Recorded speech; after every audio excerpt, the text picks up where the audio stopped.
ریبریا خسرشان دکویدی چه شامی هفدیتنان انجام دادم.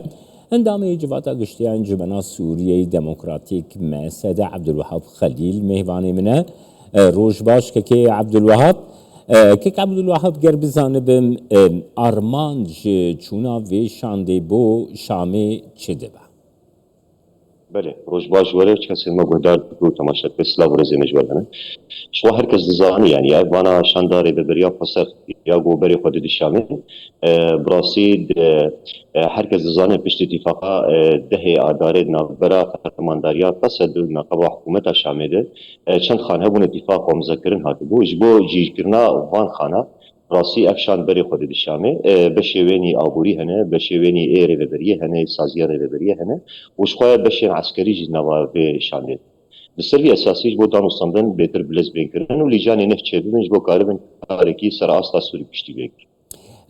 كي عبد الوهاب متكارم ببيجنكو افشانده وخالين ريكفتني قدنا بين احمد شرف ومظلوم عبدي ده بيك هاتبو شرشويا هفديتنان او دبا؟ بلش خوش قاوا او توغي يعني او اتفاقي هاتيه مذكرين براسي يعني قاذن هاتن كرن لان او قاوي زون براسي يك جينا مثلا امكارن بيجن او تاريخين اشرفيه الشيخ مقصود يك جينا مثلا سدات تشريني يك جينا مثلا مخيمات وكامبات وشوا ببريك مشترك او هبش نقابه حكومه الشامي ونقابه هيزن حاضر سرخا كاروجافا وباكو روجلات السوري بله براسي او بويرن تشيبون وقومين سوري ده بلكي تاخير خصني جرك قبل جان جنيسان دس بتاريخ بكرانا راس بتشك تاخير كتيه لاما قاوا دانو صندن هبه يعني تاخير دشتك هبت او بسكري قاولو مزنتنا مهم دانو صندن هبه سر ماسا نجتماني سوري كي عبد الوهاب تزاني مثلا درايا قشتي ديتينك هي دبيجو كورد يعني باوايكي بوزيتيف باوايكي اريني خنزيكي شامي دكن ليج آلي شامي و همان حلوس ناي ديار كرن كوج آلي شامي و اوري كفتناغو هاتي كرن جي لگل ككي مظلوم عبدي دي براتيك دي ناي جي بجي كرن سياستك جلك نافندي تيبري وبرن للدرفة بحثات تشتكي تكن للشامي بحثات تشتكي دنتكن دي تناتا بقرم ككي عبد الوهاب بله براستي يعني امبيجن يعني او ام ذكرنا وي بيماني براسي بيشتي بينا سكريكن هاتن سرصاحي يعني هاتن وجوده وهركز دبيني يعني شوبينه يجينا مثلا راغاردن اعلان دستوري يعني دمك هات بلكي او بندي وي بيماني بلكي بلو ام بيجن هات القاندن يعني سر اساس السوري نافنديك سوري دولتك مركزيه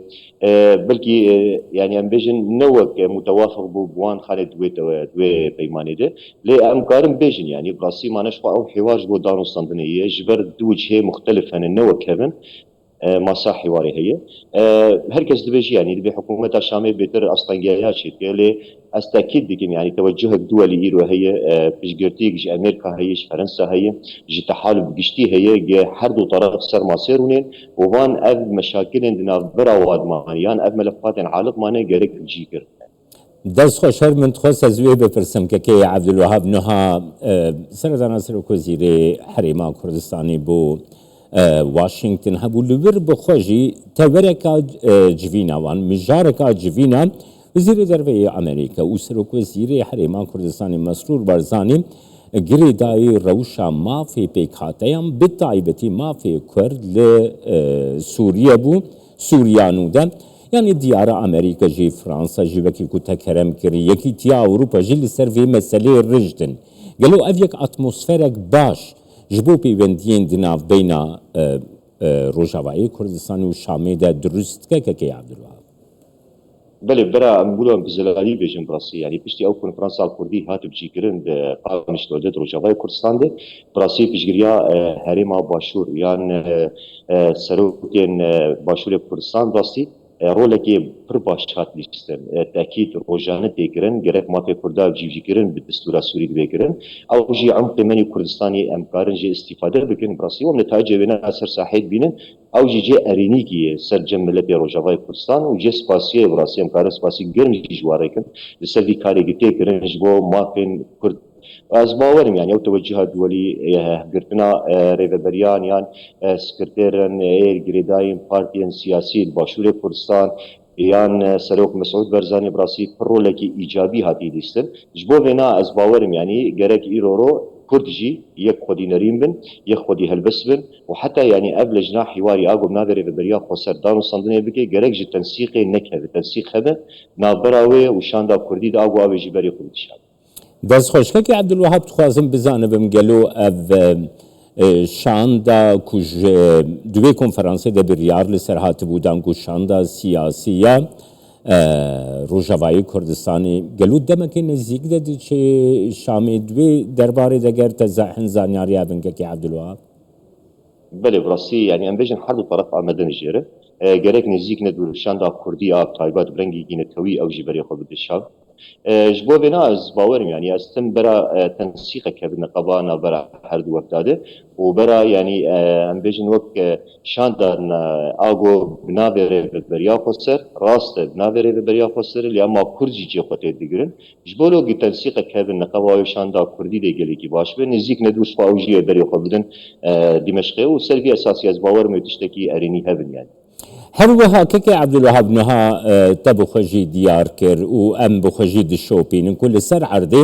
atmosfera gelekê rênî di navbêna aliyên siyasiyên Rojavayê Kurdistanê de ku pêk hatiye heye